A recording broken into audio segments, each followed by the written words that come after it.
สีเมาก้มกราบแอวดวงวิญญาณขอแอววอนพญาพงโอ้ผู้เพิ่นมีเงินหูให้เพิ่นไปนับอยู่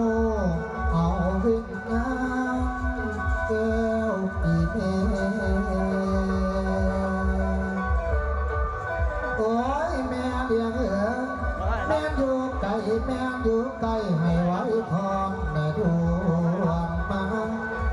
กับวิญญาณพอเพียงแม่นสิอยู่ฟ้าป่าทำป่าและภูเขามาเด้อกันมาเด้อให้มาเอาดอกเครื่องใส่ยาทานดอกลูกหลานน้อมือดอกป้าน้องมือกลมกาบเอวดวงวิญญาณยังบ่แล้วให้ไว้ขออีเม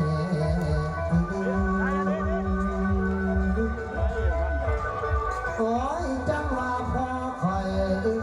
ยจังว่าแม่คอยเอ้ยลูกหลานตอบแทนอุ่นจังได้จักบุญเอิญแอวเอาสิงานเจ้าลาแม่เด้อไปเนาดีในนาทีแล้วหวยห้องเพื่อฝังของแม่น้ำให้ร้อยข้ามอยู่ดนดือเวียนนั้นเจ้าส้มโยหน้าโลกตกอาบายน้องเพียบานให้ป่านี้ให้ป่านี้เอิดแอวเอาวิญญาณเจ้าลามาเด้อมาเด้อมากินข้าวมาเอาลูกอยู่สูงทางพระสงฆ์องค์พระเจ้าพระนอนอกที่แก้มลงเวียนงานของแม่เดียงหรืออยู่คนหรืออยู่โคงอยู่นั่งทงหัวนามาแม่มาได้เสียงบันลองลำแม่ดังกองท่านได้ยินได้เสียงคอดังห้องกองสะท้านโยมที่ปานบานันให้น้ำบาดแนววอนโอ้ยจังมาสาธุทอนบัดคล้องลำเถื่อที่สองเอิ้นแอวเอาข้อลานีดอกอยู่ริมแดนใต้ให้พวกน้ำไปเกินพอเพียงเอ้ยให้เจ้าหลวงลาเทือที่สามห้องดังขุ่นหัวนวลเทวดาอยู่ฝากให้ไปดอกแอวมาลาพองเอ๋ยปองแม่เอ๋ยแม่เดือเจ้าอยู่ฝากบ่เห็นหุงทางกาบข้าลานี้ให้น้ำหับเอิญแก้วเอาเวียนงานเจ้าลามาสาธีมากินข้าวมีปูปลาพร้อมเสียงลาแม่เลี้ยงเอ๋ยนี่เสียผ้าเครื่องอบหนาวและหอนสีน้ำตอดอีกแม่มีกองบนสีฟ้าเจ้าพ่อพันกาลพื้นผาดสาดหลังน้ำเพื่อนแต่งตาเดือดเกี่ยมไว้ลาสวงบ้าบุตรไทยมีหลายผู้ลูกสากพ่อในกองบุญกองที่หนึ่งมีพอสิ่งแม่โยดสิอุทิศให้เจ้าเวียนงานแก่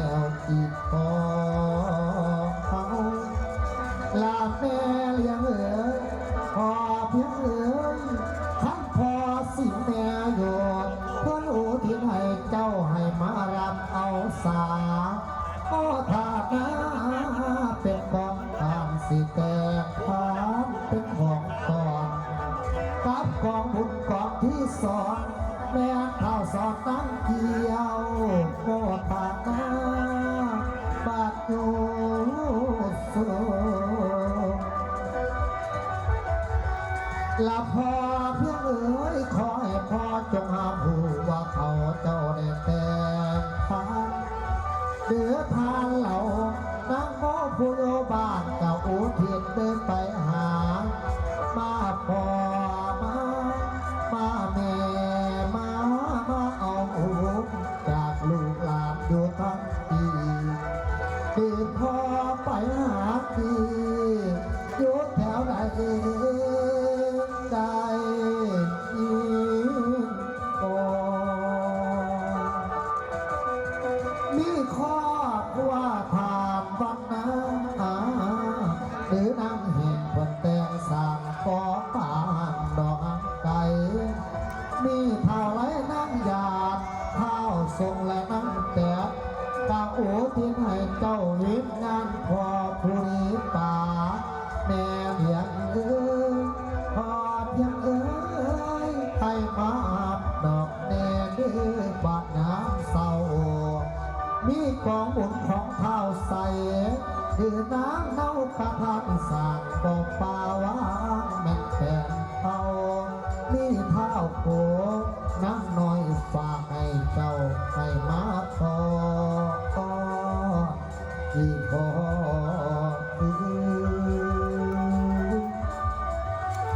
ก้อยว่าอ่อนอ่อนมีเท้านางอับพรขอทั้งพี่และน้องพร้อมผักเท้าทรงอีกนางหนูก่อนได้แต่ผ่านในก่อนนี้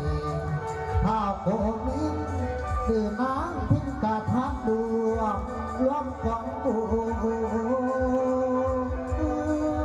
สิปากโซ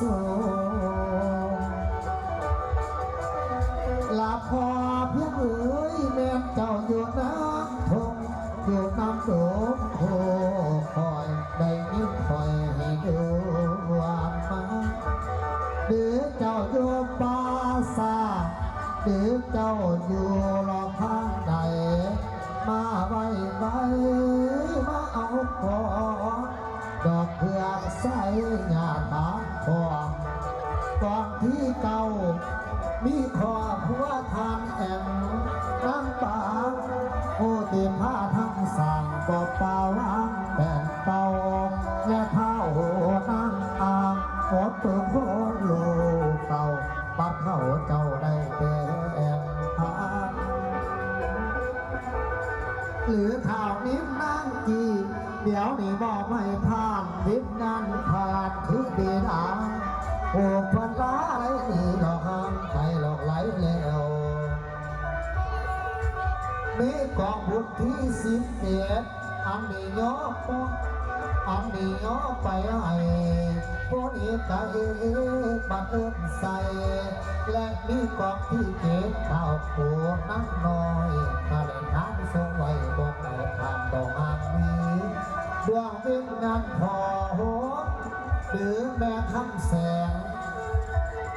แม่ดำแสงบ้านนี้ว่ามีผู้จากที่ภูมิสถานแม่ดำเอ๋ยคอยดวงวิญญาณอีกเด้เอ๋ยให้มาปีกลายเป็นงานของพ่อหรือแม่ไปหาดีอยู่ทางใดให้ล้วน